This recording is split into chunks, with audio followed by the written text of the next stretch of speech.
Today's review, and I say this in a sad spirit, is Thor: Love and Thunder. This movie, honestly, I've been waiting for this review almost as if in-game was the review. This movie, it it's got a special place in in my heart for anger. This movie pisses me off. Let's go ahead and get into it. Plot 7 flat.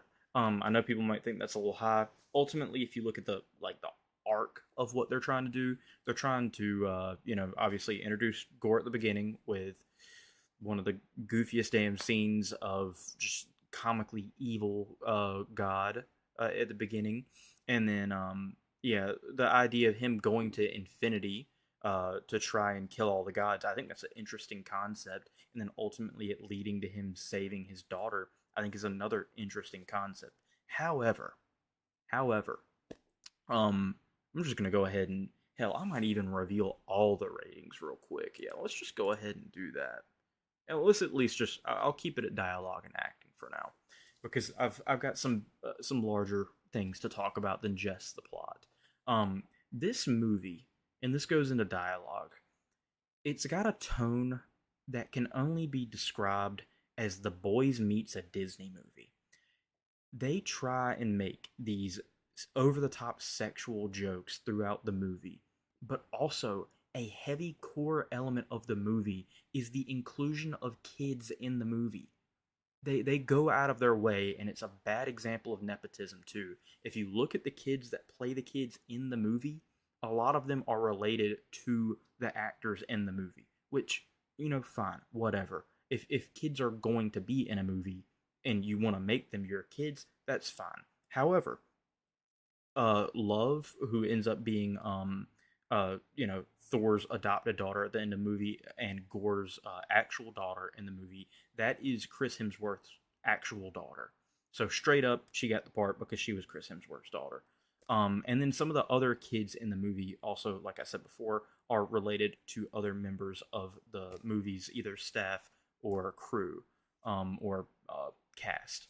And I don't know. The problem I have with it is because you get the vibe from watching the movie that these kids were not just a part of the movie. Oh, and okay, well, if we're gonna have kids in the movie, yeah, we can make a couple of them, our children in real life. It was they straight up included kids in the movie to give their kids in real life parts in this movie. And again, going with this like insanely dark tone for Gore, and then having all these sexual jokes for Thor, and then having children be heavily in the movie. They joke about orgies in this movie, I think 2 or 3 times. But again, the in fight scene is Thor powering up the kids' weapons and then running at Gore. This movie is it's just got an identity crisis to an extreme, and you realize that it's because Taika Waititi has problems with nepotism in this movie, ego for himself as far as including himself with Korg's character. When you saw Korg's character in Thor Ragnarok, you thought, "Oh, that's a funny character," because you didn't know maybe at the time you didn't even know that was Taika Waititi. He was just like, "Oh, it's got a funny accent. He's saying a bunch of rock paper scissors jokes, and he's kind of speaking in a funny way, saying some funny things." And at the time, it was a general tone shift for the Thor movies, and it felt refreshing because it was like these movies have traditionally been boring, and now they're making it interesting via comedy. Um, in this movie, it straight up gets to be too much. There's a moment where um, Zeus, played by Russell Crowe, wearing the goofiest looking outfit you've ever seen, speaking in a very goofy, a goofy accent. Yeah, I said outfit before, not accent. Okay.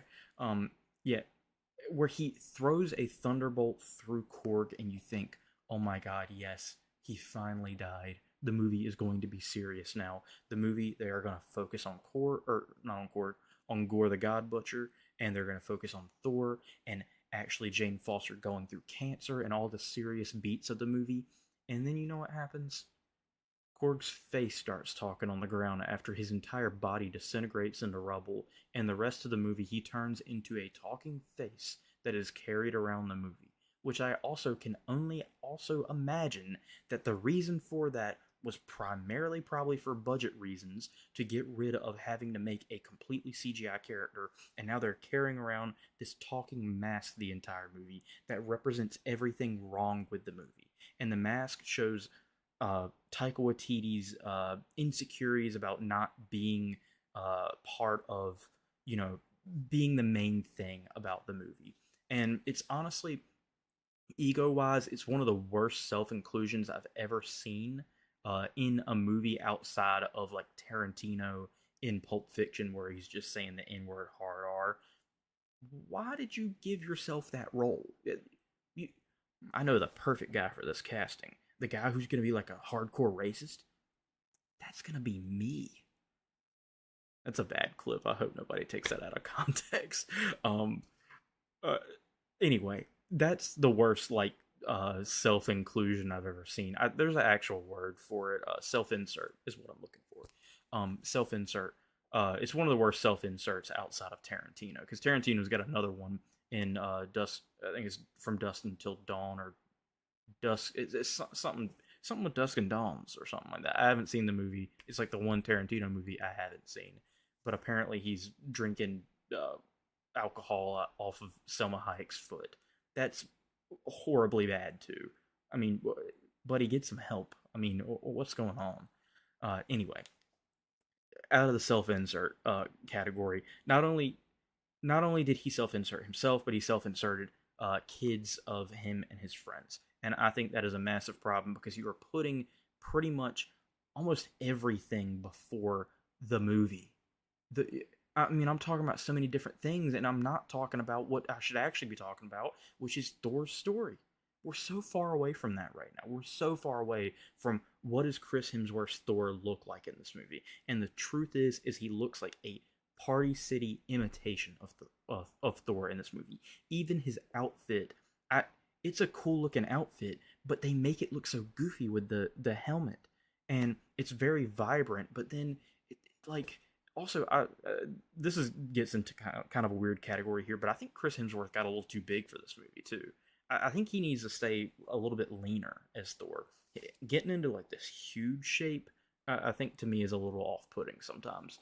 But yeah, that's generally the plot, dialogue, and acting. Natalie Portman tried to take this movie seriously, but then they try and include a lot of comedy with her character, and it just doesn't really work. So yeah, again, I don't know. Cinematography, and I think honestly this could change. I'm probably gonna leave it at a 7-1. Actually, it would be in the 6s if it wasn't for the black and white scene on, God, what do they call that place? Anyway, the place that is devoid of light. I thought that was really cool. It's cool logic for making the scene black and white, and that scene pretty much carries all of the visuals for this movie. Outside of it, this is some of the worst CGI and visual effects I've seen in the MCU. I believe it is the worst outside of one movie, which is Quantumania. Quantumania looks outstandingly goofy as well. But yeah, 7-1 for the cinematography. The soundtrack. The soundtrack of this movie, they just pick from popular songs. It's a curated soundtrack, a list of songs that already existed before it. And I think the original theme, the like Thor: Love and Thunder theme for this movie, is not great. I'm not that big of a fan of it, but the movies or the songs that they picked outside of that were good in this movie. So yeah, shout out fucking Guns N' Roses, I guess. Jesus. Comedy, 6. I honestly think I could have gone lower with that, but I don't even need to explain it. I just went on a rant about it. World building, 7-3. This movie takes what could have been an interesting plot point for Thor with gore and makes it very boring. They didn't expand on New Asgard at all. They made it feel a little bit realer, but they didn't expand on any of the logic of the immigration pattern or how Asgardians are feeling about this move. I mean, why worry about that when we can make orgy jokes, guys? I mean, are we even thinking at this point? God. The character's 7-3. This movie is really a disservice to every character that's a part of it. Valkyrie, is really the only character that doesn't feel too far out of their normal like kind of rotation of a character. Thor feels very out of place. Jane Foster even feels kind of out of place. Uh, Gore, I haven't read the Gore storylines, but I saw a lot of people very excited for this movie, and then they weren't. So based off of that, I'm gonna imagine in the comics he wasn't talking to children most of the movie. Yeah. Anyway, so the action in this movie, I gave it a 7.5. Again, the one scene that really kind of helps us out is the place, like the moon that doesn't have any color. I feel like the action looks pretty good there. Also, Omnipotent City, I believe, is the name of the place. That place looks pretty good visually too. But yeah, I didn't mention that with the visuals a little bit ago. But yeah, let's go ahead and get to the total rating here. Total rating is a 6.4. This movie is the second worst movie in the MCU for me. At the time that it came out, it was the worst MCU movie for me. And then, boy, Ant-Man Quantumania found a way. Boy, you know how hard it is to make me dislike a movie more than I dislike this movie? It's pretty hard. But anyway, let me know what you guys think about the movie. Let me know what you guys think about my review of the movie. And thank you guys for watching, and peace.